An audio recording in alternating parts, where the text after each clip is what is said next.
چوونی وەفدەکەی کۆمەڵ و گۆڕان و هاوپەیمانی ئەو بەستەڵەکەی تواندەوە کە ئەندازیارانی ڕیفراندۆم بەسەر گەلی کورد و خاکی هەرێمدا هێنایەن و لە ئێستادا بەغدا دەیەوێت لەگەڵ ئەو هێزانە مامەڵە بکات کە کار دەکەن لە پێناو بەرژەوەندی گشتیدا و پۆست و پایی کەسی و حیزبی ئامانجیان نییە.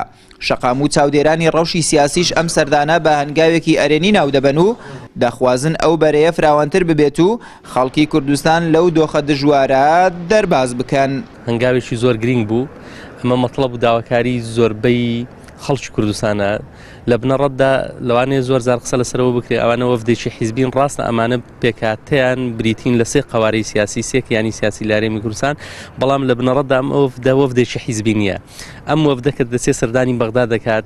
یەکەم ئامانجی سەرەکی ئەوەیە کە حکومەتی هەرێمی کوردستان لە ئایندەیەکی نزیکدا ببێتە حکومەتی هاوڵاتی و حکومەتی موسەساتی چونکە لە ماوەی مامەڵەی ئێمە لەگەڵ حکومەتی عراقی ئەگەر حکومەتەکە بنکە فراوان بوو بێ حکومەتی دوو حیزبی ببێ بەڵام مامەڵەمان هەر لەگەڵ بەغدا مامەڵەیەکی حیزبی بووە.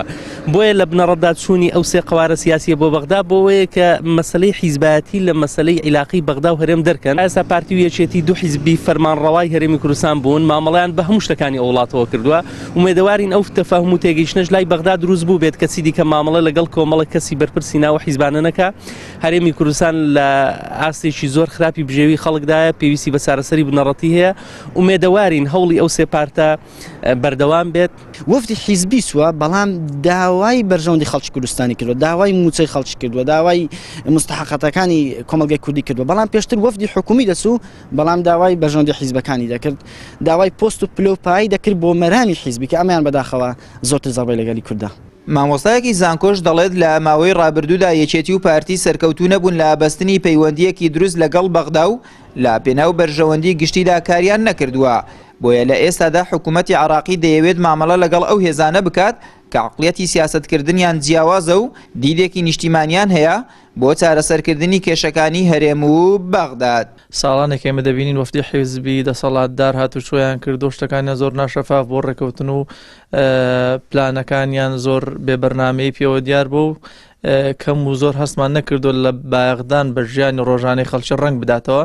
بەڵام ئەو وەفدە دەبینین باخەکەی زیاتر لەوە داردە دەکەوێت کە یەکەم هێزانێکی ئۆپۆزیسیۆنن کە خۆی لە خۆیدا خەڵکی گرنگە، دووەمیش ئەو بەرنامە پلانەی کە بۆی چوونە پێشوەختە بە خەڵکیان ڕاگەیاندووە و لە سەرەتاوە شاز دەکرێت کەم و زۆر ئامانجێکی خۆی پێکاوە کە چاوەڕێ دەکەین ئینشاءالله لەوە زیاتر ئامانجەکانی پێگێ و مای دڵخۆشی بەختەوەری بۆ خەڵکی کوردستان بێ بگشتی و بەتایبەتیش فەرمانبەران و چەخۆرانی هەرێمی کوردستان کە ساڵانێکە بەدەست دوو حیزبی دەسەڵاتدارەوە جیرۆدەن و نەیانتوانیوە نەک وەکو پێویست بەڵکو زۆر کەمتر لە ئاستی پێویست ماف و حەق و مستحقاتی یاسایی و ئاسایی خۆیان یاخود بڵێنی خەڵک بدەن.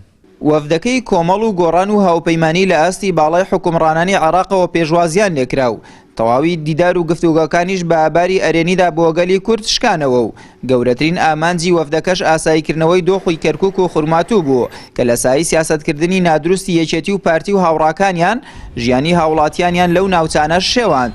هاوکات گێڕانەوەی بوجە و موچەی هاوڵاتیان و موچەخۆران و مامەڵەکردنی دروستی حکوومەتی عراق لەگەڵ هاوڵاتیانی هەرێمی کوردستان و پێدانی تەواوی شایستە داراییەکان بە پێی دەستور.